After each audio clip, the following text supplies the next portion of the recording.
Bonjour et bienvenue sur la mécanique universelle. Alors aujourd'hui nous sommes le samedi 3 septembre 2022 et je continue mes commentaires à partir de la lecture de ce livre, La présence totale, écrit par Louis Lavelle dans les années 30. Alors, je lis, je découvre en même temps la lecture et je digresse à partir de cette lecture et en lien avec la théorie que je défends sur mécaniqueuniverselle.net, selon laquelle l'humanité est destinée à atteindre son ultime perfection, malgré tout le sentiment de chaos que nous sommes en train de vivre. Voilà. Ces chaos sont cycliques dans l'humanité, un petit peu comme des moments où on doit expulser des choses, partir dans la violence, dans la guerre, etc. Mais c'est toujours au final le bien, la paix qui s'impose. Voilà.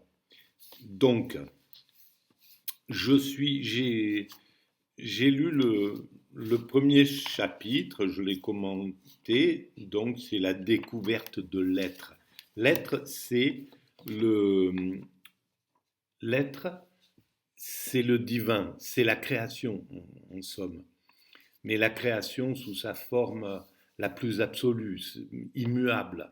L'univers dans ce qu'il a d'immuable, d'être là, le fait qu'il soit là, qu'il y ait cet univers, qu'il existe, le fait d'exister en fait. L'univers est tout ce qu'il comporte. Donc nous faisons partie, nous sommes une partie de l'univers. L'individu, l'être humain, est une partie de cet univers. On doit se distinguer pour construire, on se distingue des choses, voilà, mais on est intégré dans cette totalité qui est l'être, selon moi, dont parle Louis Lavelle. Alors, la présence totale, ou la présence retrouvée, c'est la présence totale, c'est le fait d'être absolument présent, totalement présent en tant qu'individu. Et il n'y a qu'une seule façon, selon moi, d'être dans cet état de présence absolue, c'est être en état d'extase, d'éveil, de nirvana, de béatitude, au sens spirituel du terme.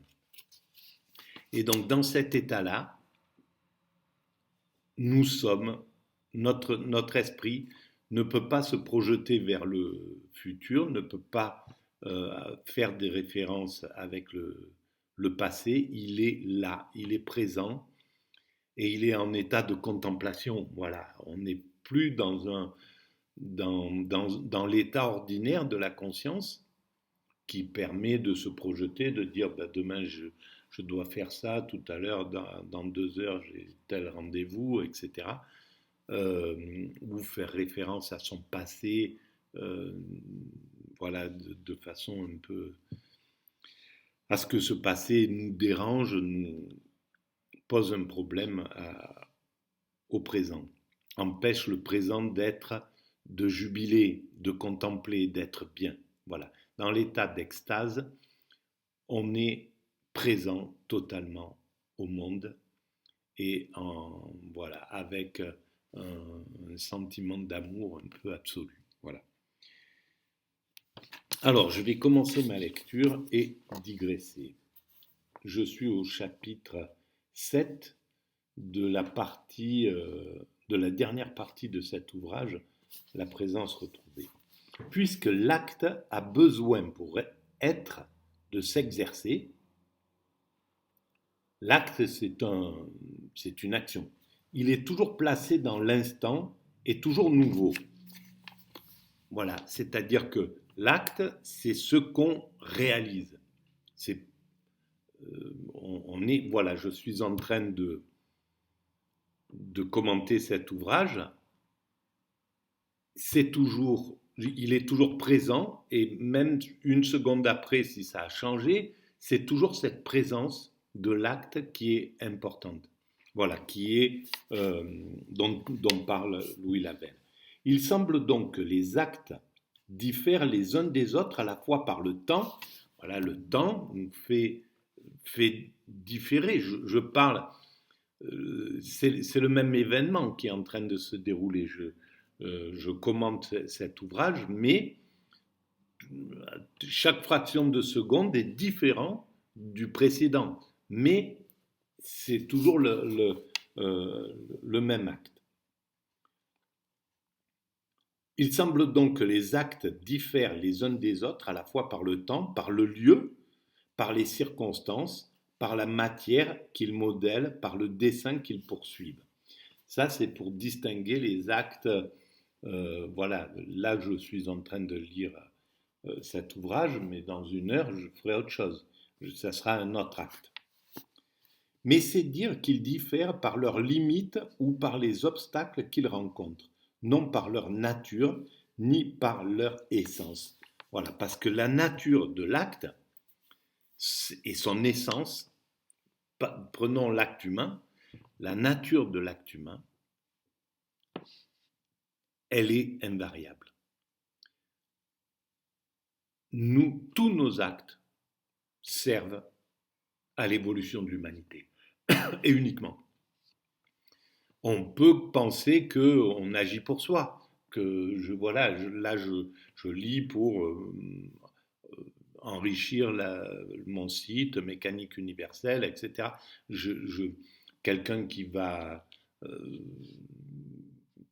être dans l'activité, monter une entreprise, il peut avoir le sentiment qu'il agit pour lui, pour s'enrichir, pour protéger sa famille, pour faire, etc., etc.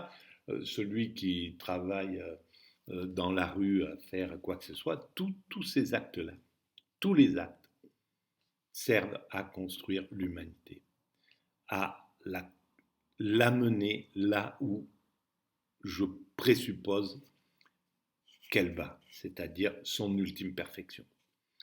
Et c'est très simple à comprendre. On ne peut rien amener de l'autre côté de notre existence, à la mort.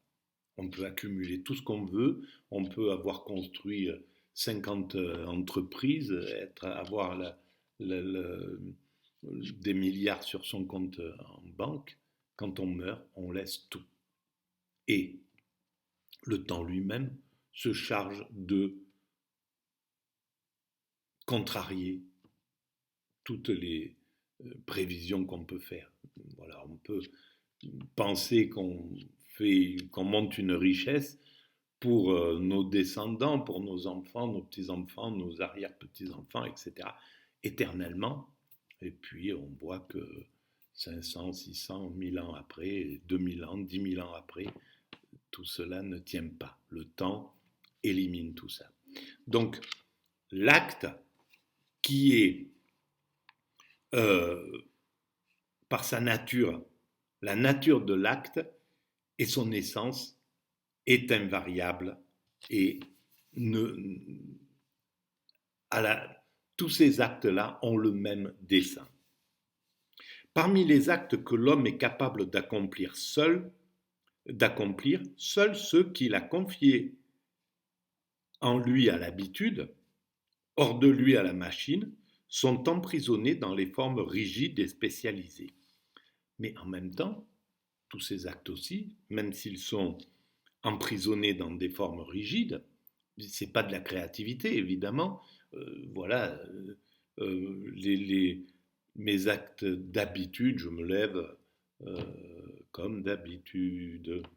Je prends mon petit déjeuner. Nanana. Bon, voilà. Ou que je confie à la machine. Voilà, là, je confie ce travail-là à cet ordinateur pour pouvoir le mettre à l'extérieur, c'est pas mon acte, c'est pas ma créativité, mais tout ça, ça va à l'évolution de l'humanité. Quoi qu'il arrive, il n'y a rien qui ne va pas à cette évolution-là. Donc, l'évolution de l'humanité, c'est ça qui est fondamental dans l'espèce humaine. Mais ce qui est encore plus fondamental pour l'espèce humaine, juste pour, pour se le rappeler, c'est notre appartenance à cet univers, notre dépendance fondamentale à cet univers, même si on se distingue de l'univers. Je suis un être humain, je m'appelle un tel, j'ai fait ceci, cela, j'ai telle position sociale, j'essaye de me distinguer de tout ça, mais en réalité, j'appartiens je suis prisonnier de cet univers dans lequel je suis, c'est pas le terme prisonnier, mais sans l'oxygène, si je respire pas, si sans les atomes que j'avale pour me nourrir, sans l'eau et les molécules qui composent l'eau, je ne vis pas. Sans les autres, je ne vis pas. Sans l'écosystème, je ne vis pas. Sans le fait que cette Terre existe, au milieu de la Voie lactée, je n'existe pas. Sans le fait que la Voie lactée existe dans cet univers, je n'existe pas. Et cet univers a un principe créateur, selon moi, qu'il a mis en œuvre. Donc on appartient, on est à l'intérieur du divin, en somme. Mais si l'on considère l'activité de la main chez un ouvrier habile, on trouve celle-ci si souple qu'on est incapable de prévoir tous les gestes qu'elle peut faire. Et pourtant, ils dépendent de sa structure et des résistances qui lui sont imposées. Bon, ça c'est simple. Lorsque l'activité devient artiste, elle multiplie infiniment ses prestiges. Et dans les figures qu'elle fixe, elle fait oublier les luttes qu'elle a livrées pour ne laisser transparaître que les marques visibles de son aisance et de sa liberté. Alors oui, bien sûr, mais l'activité de l'artiste, même si pour pouvoir construire cette humanité, on doit la distinguer, on doit distinguer le travail artistique du travail artisanal, de tel, etc., etc., faire des hiérarchies, mais en réalité, ces hiérarchies, elles sont factices. Chaque travail est équivalent pour la créativité de l'humanité, pour l'évolution de l'humanité. C'est pareil qu'on soit un artiste, qu'on soit un éboueur, qu'on soit l'entièreté de nos actes, tous vont à l'évolution de l'humanité. Et il n'y a pas de hiérarchie réellement. C'est nous qui créons ces hiérarchies pour satisfaire des égos, pour hiérarchiser des métiers, etc., etc. Mais si on était réellement conscient, hyper conscient, on ne distinguerait pas un artiste d'une caissière de supermarché ou quoi que ce soit, parce que c'est exactement la même chose. Et d'ailleurs, on voit par exemple dans l'histoire du droit, notre droit, maintenant, c'est un pavé comme ça, avec des dizaines de milliers de lois qui interdisent à l'homme d'abuser de ses congénères. Et cette évolution-là, c'est le travail conjoint et à égalité, d'une certaine façon, entre le transgressant qui va chercher à passer à côté ou à détourner la loi, ou tout en restant dans la loi, voir un manque dans la loi pour abuser de ses congénères.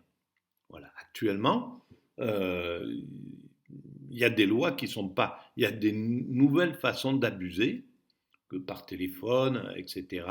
On pousse, même si elles sont légales, il y a des chefs d'entreprise qui embauchent des gens dans les pays africains, par exemple, pour appeler et faire un forcing envers les personnes pour leur vendre des problèmes. Et c'est complètement immoral de la part de ces chefs d'entreprise, d'abord d'imposer à des êtres humains des métiers comme ça, où il faut qu'ils soient sans foi ni loi.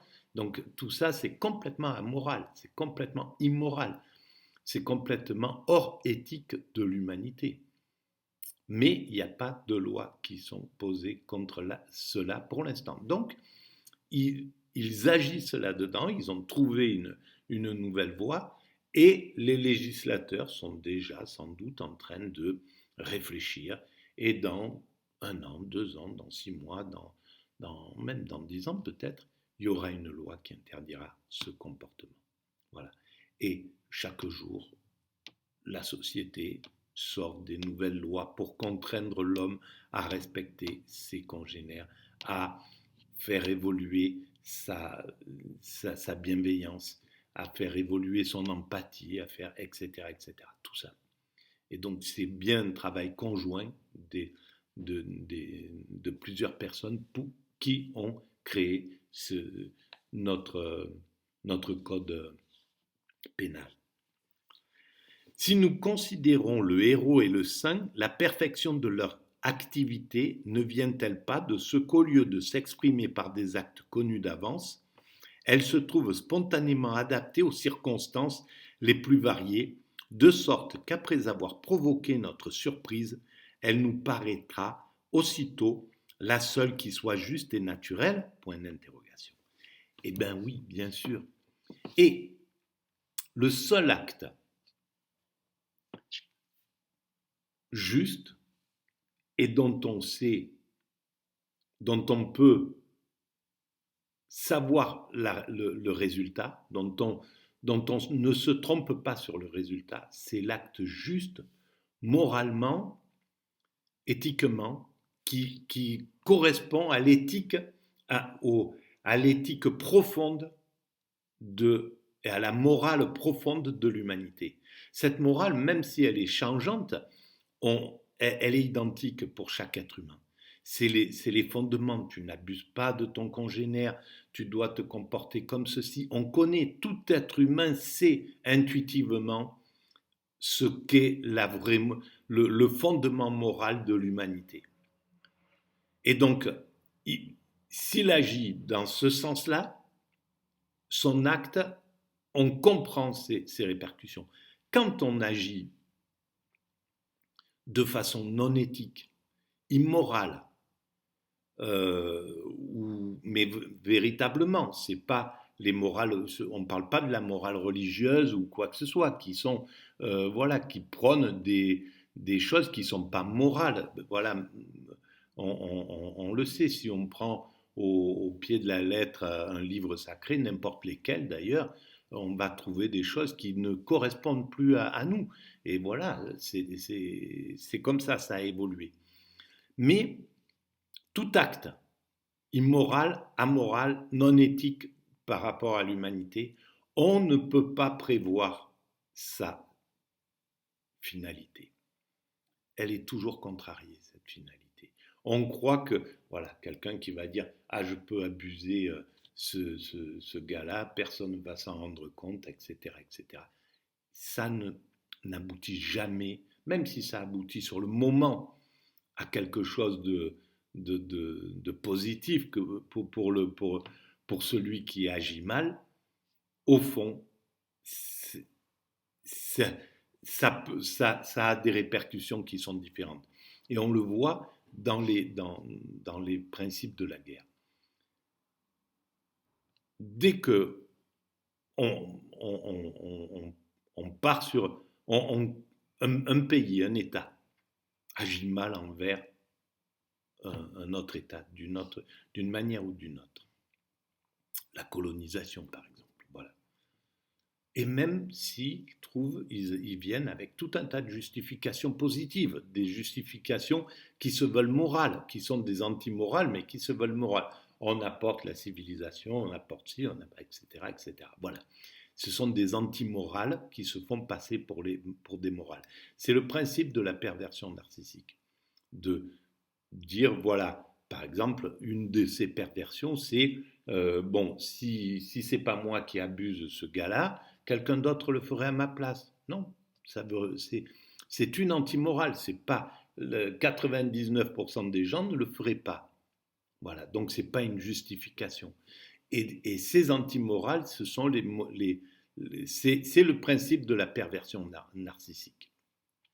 Et donc, ces actes-là, on ne peut pas savoir ce qu'ils vont faire.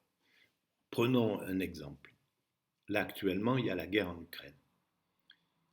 L'Occident, vraisemblablement, avait le choix de la paix, qui était le fait de, de décréter que l'Ukraine était, par exemple, un pôle médian entre l'Occident et les Russes, et ce que voulaient les Russes, etc. Bon, bref, mais les Russes ont des torts absolument partagés et de, voilà, peut-être des paranoïas qui sont pas, voilà, qui ont conduit à des actes qui étaient pas, voilà, qui eux-mêmes ne peuvent pas leur donner la clé de ce qui sera le résultat, par exemple, de cet engagement dans la guerre en Ukraine. Ils ne savent pas, comme l'acte n'est pas un acte moral, un acte juste, parce qu'ils avaient aussi la possibilité de ne pas faire cette guerre, de ne pas envahir, ils ne savent pas comment va se terminer cette guerre. Ils auraient su quelle était la finalité de la non-guerre, de ne pas faire la guerre. Ils auraient pu prévoir ce qui se passerait dans ce cas-là. Et l'Occident, c'est la même chose. Ils ont peut-être pensé que en poussant les Russes dans leur retranchement, en les condamnant à faire la guerre, derrière, ils allaient pouvoir mettre des sanctions et que ces sanctions allaient faire tel et tel et tel et tel cheminement et finalité. Et on voit que ça marche pas comme ça. Donc, tout acte qui n'est pas un acte réellement moral, on ne peut pas savoir sa finalité. Et ça, c'est un problème parce que ça veut dire que l'idéal, c'est de se comporter bien, c'est de se comporter clairement, correctement, voilà, dans l'humanité. Et donc, le saint, même s'il est contesté, même si, voilà, quand l'abbé Pierre va engueuler tout le monde dans les années 1956, les riches en disant c'est honteux ce que vous faites, vous ne partagez pas, il est dans la grande ligne de l'évolution de l'humanité. Et là, même s'il est contesté, même si on va contester on peut toujours dire oui, mais de quoi il se mêle, l'humanité elle est comme ça, elle évolue comme ça, je sais pas, on peut, mais au final, son acte a fait ce qu'il devait faire dans l'évolution. Et tous les actes justes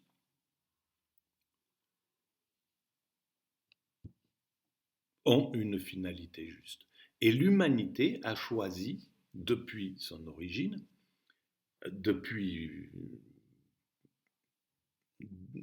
par exemple, on a suivi la voie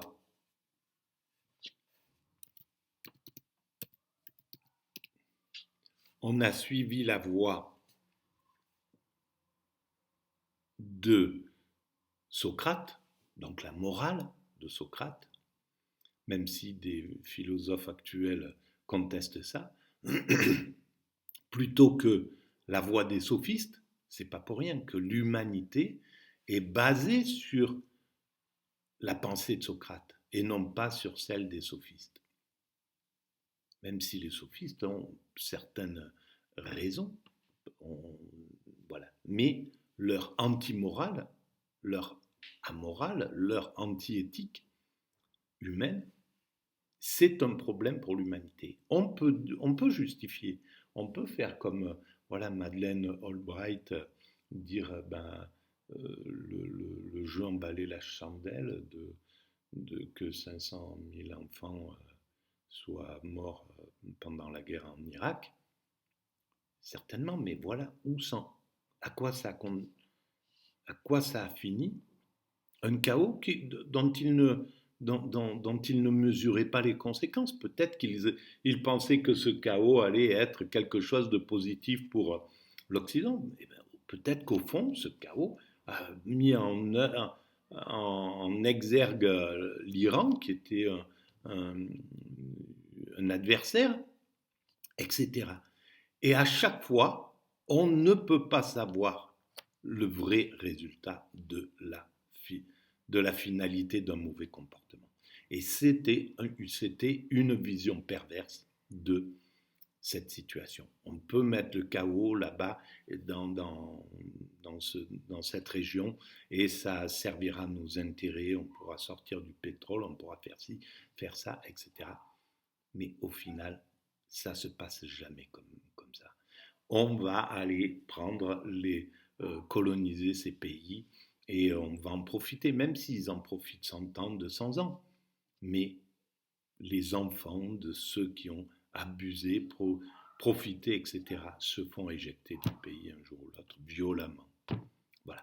Donc, il n'y a pas de clé. La seule clé, c'est l'amour du prochain, le partage, la justice.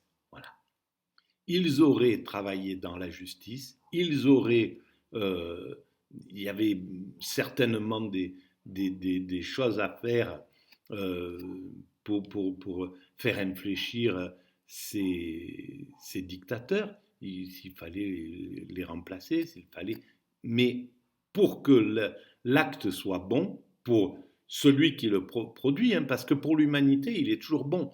Le chaos qui a été semé au Moyen-Orient et au Proche-Orient, etc., quoi qu'il arrive, c'est ça qui doit se réaliser, puisque c'est ça qui se réalise.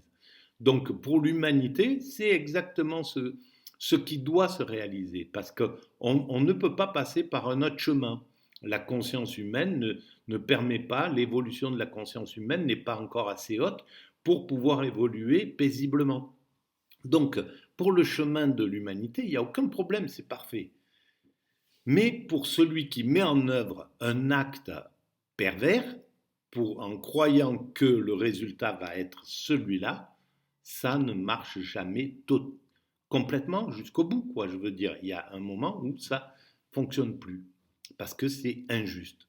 La seule chose qui permet de perdurer, ça, c'est un acte juste.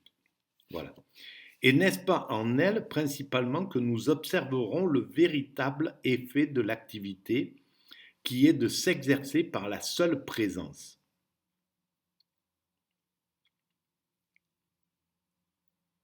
Voilà. Elle agit d'autant plus qu'elle paraît agir moins. Et en fait, là, c'est l'acte extatique. Donc l'acte parfait qui est la contemplation en réalité. C'est qu'elle agit par son être même plutôt que par son mouvement. C'est l'être, c'est-à-dire c'est le fondement. Dans l'extase, c'est l'être qui agit. C'est notre, c'est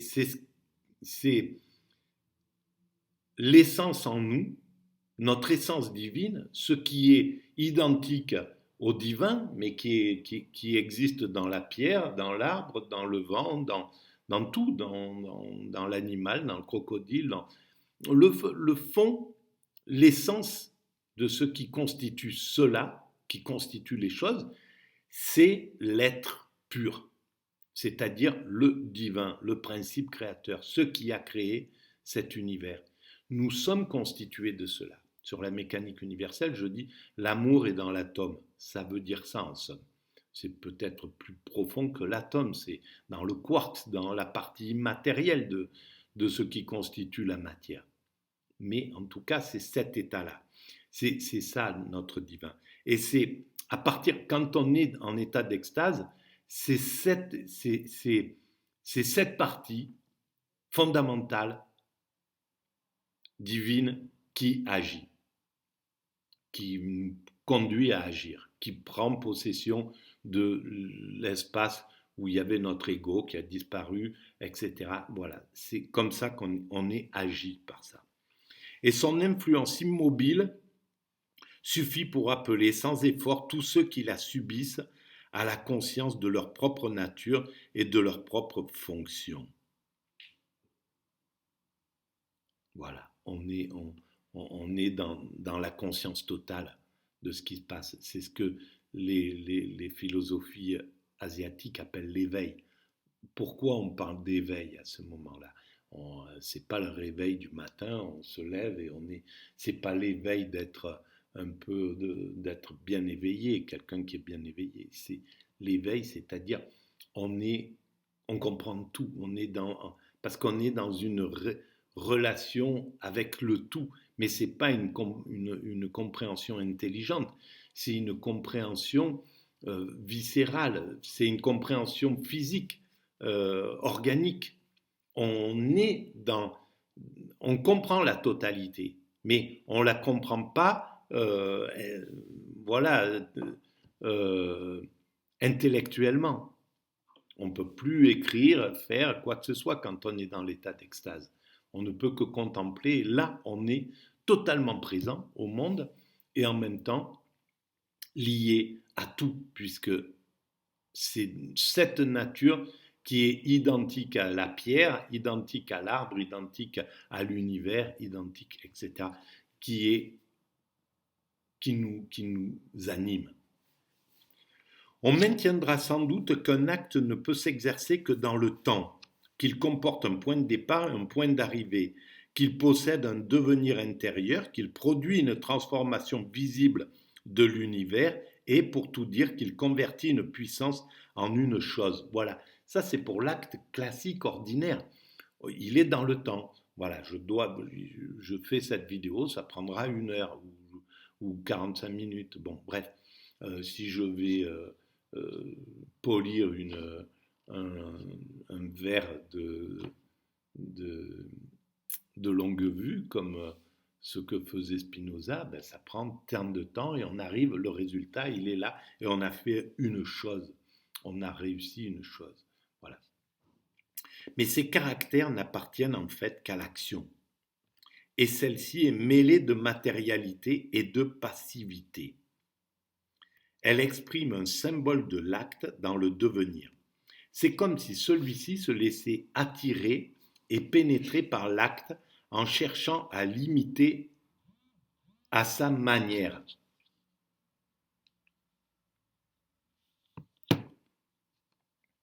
Au contraire, si on considère l'acte dans sa pureté, il n'y a pas d'existence en dehors du présent dans lequel il s'exerce.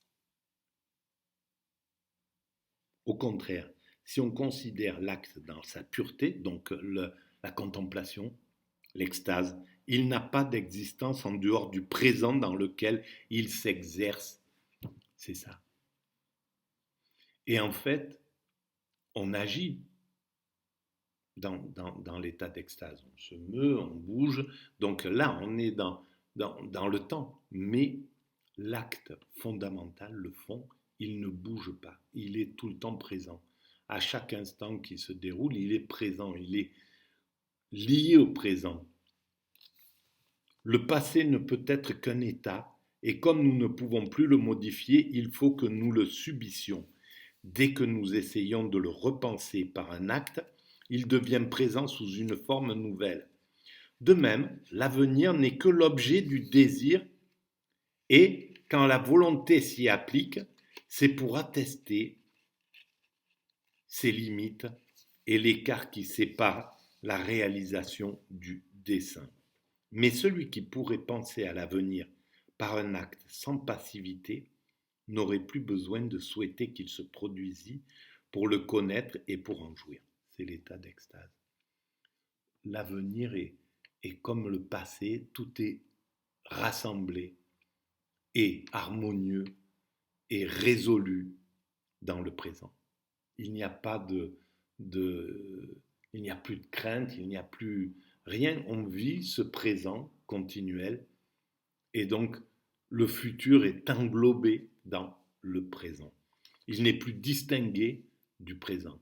Parce que pour dire demain je dois faire ça, il faut que je le distingue du présent.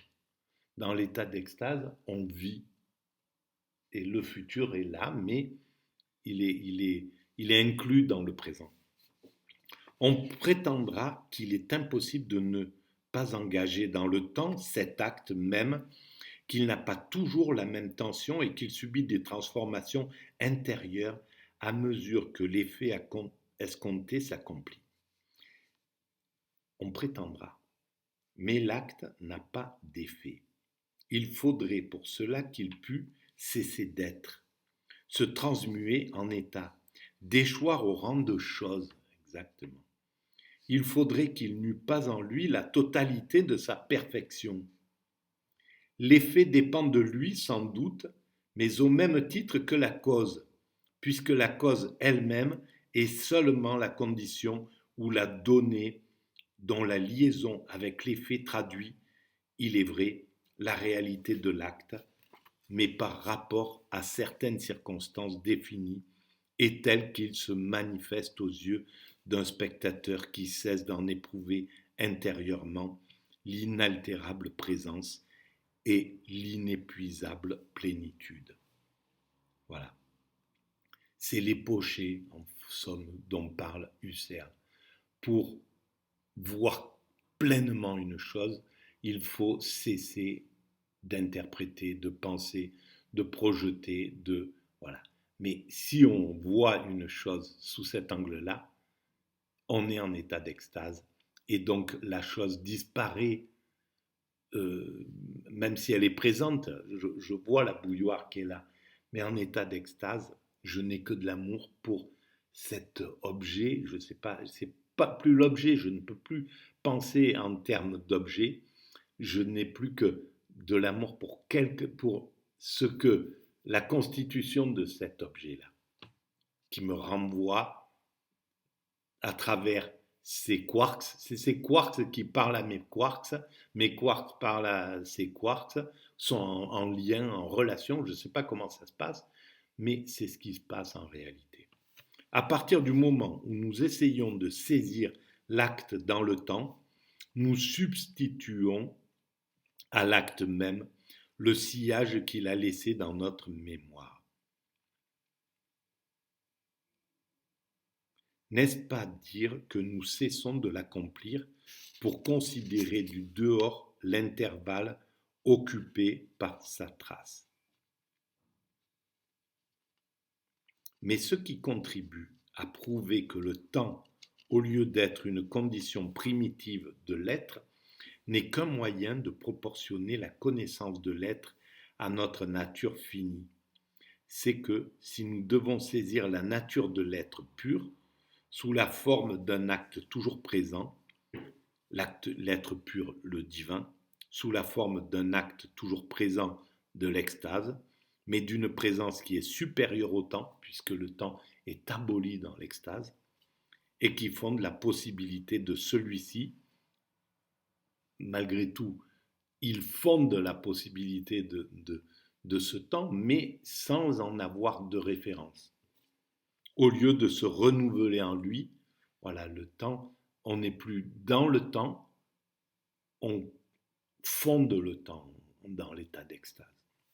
Le devenir pourtant, après s'être écoulé dans le temps, dont il est évidemment inséparable, ne peut éviter d'être embrassé à son tour dans un acte de contemplation, voilà, qui est lui-même intemporel.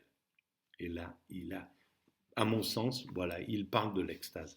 Alors, Louis Lavelle, soit a vécu l'extase, ce que je pense plutôt, soit c'est un génie quoi qu'il arrive, mais c'est un génie transcendantal qui, par la conscience, par l'intelligence, peut comprendre ce qui est de l'ordre de la sensation, une compréhension sensitive à travers l'extase.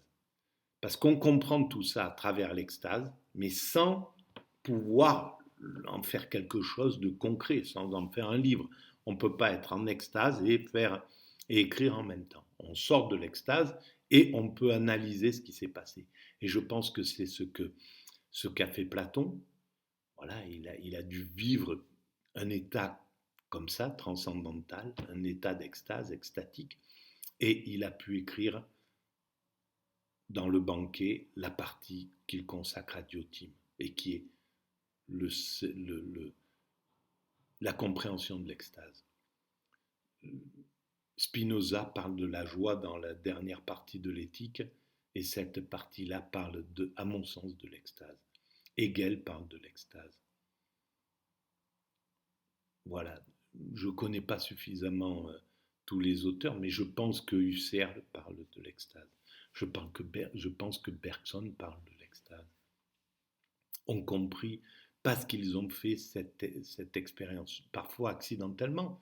Voilà, Rousseau fait l'expérience accidentelle, Pascal peut faire l'expérience de l'extase accidentelle, mais ça met complètement, ça éveille complètement, ça clarifie, ça éclaire complètement la logique de l'évolution.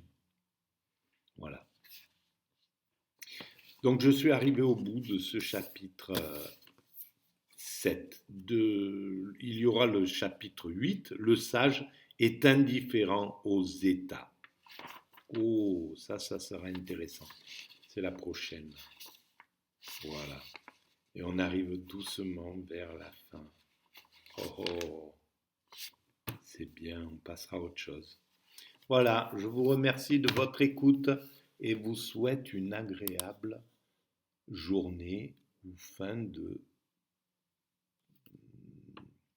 moment dans lequel vous êtes. Au revoir.